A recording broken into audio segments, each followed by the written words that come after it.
Hey everyone, this is Ross, and today I'm going to be telling you how to keep your fish and plants healthy while you're on holiday.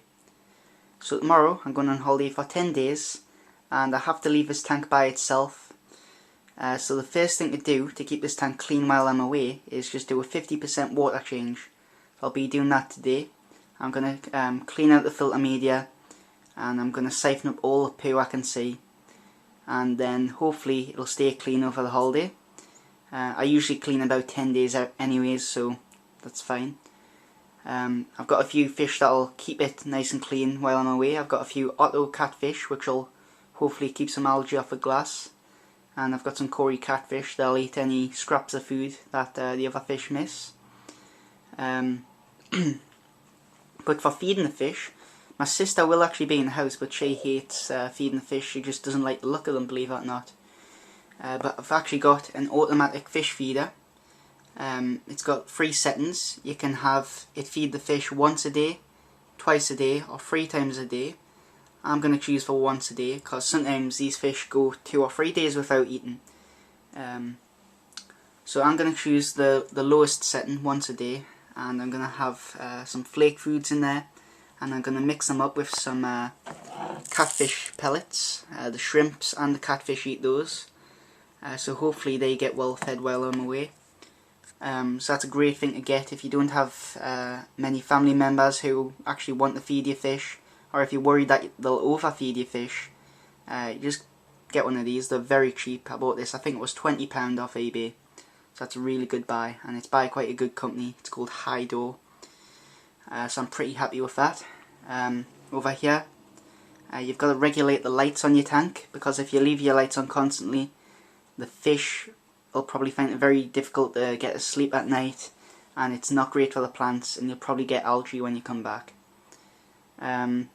If you leave them turned off when you go on holiday, the fish will be fine, but the plants probably won't do so great.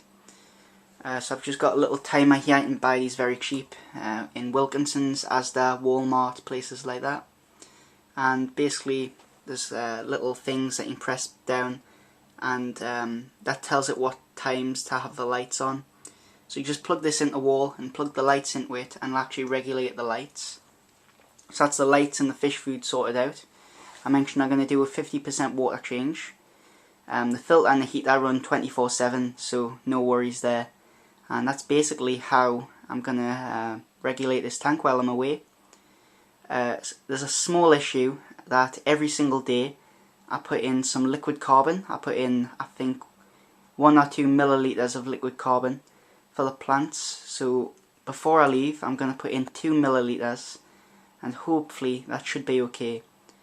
The worst case scenario is I get a little bit of algae when I come back because of fluctuating carbon levels, but it should be okay. As for the pond, I'll just take you outside now and I'll show you what I'm going to do with the pond. Later today I'm going to do a 25% water change on this pond. It's only been set up about a week and a half now, so I want to make sure that those nitrate levels don't creep up too high and that the water stays in check. I have done a water test and everything seems fine, but I just want to make sure that I don't get any fish die while I'm away. My sister has also agreed to actually feed my fish out here while I'm away, because it's very hard to get an automatic fish feeder for outside, and she doesn't mind kind of throwing the food in. It's just in the tank, she's just scared in case they jump and they kind of bite her or something like that. But yeah, I'll just do a 25% water change on this pond today, and my sister's going to feed the fish every 1 or 2 days, so that should be fine. Just to make it easier for my sister and to make sure she doesn't overfeed them, I'm going to actually measure out the food for her. And then I'll just write down what day she's got to feed them. The waterfall over there, I haven't ordered the waterfall foam yet. I'm going to be getting that when I come back off a holiday.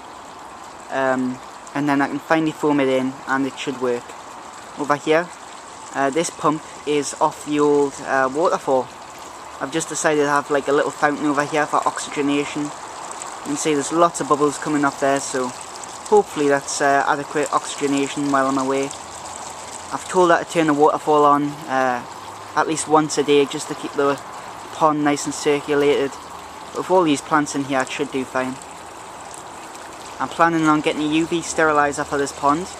Hopefully It might take a while, but I'm hoping to get an electrical outlet out here, and then I can get a UV sterilizer and a proper pump.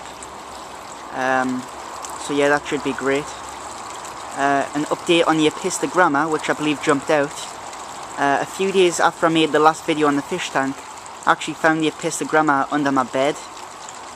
Quite far under actually, so during a water change it had jumped out, flipped around on the floor and ended up underneath my bed, so I feel really bad about that, but it's just one of those things. I didn't realise it was gone out the tank, and yeah, so I'm probably not going to be getting any more Apistogrammas. I might get some Endlers, guppy Endlers. I'll put a link to some pictures in the description if you want. But I really like those, so yeah, I'm thinking about getting some of those when I get back.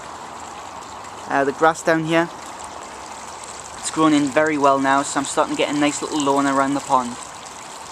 I know the edges aren't that great, so I'm going to be putting some rocks around the edges when I get back off a holiday. So yeah, I think that's about it. Thanks a lot for watching. If you got any thoughts on the video, I'd really appreciate a comment and a like.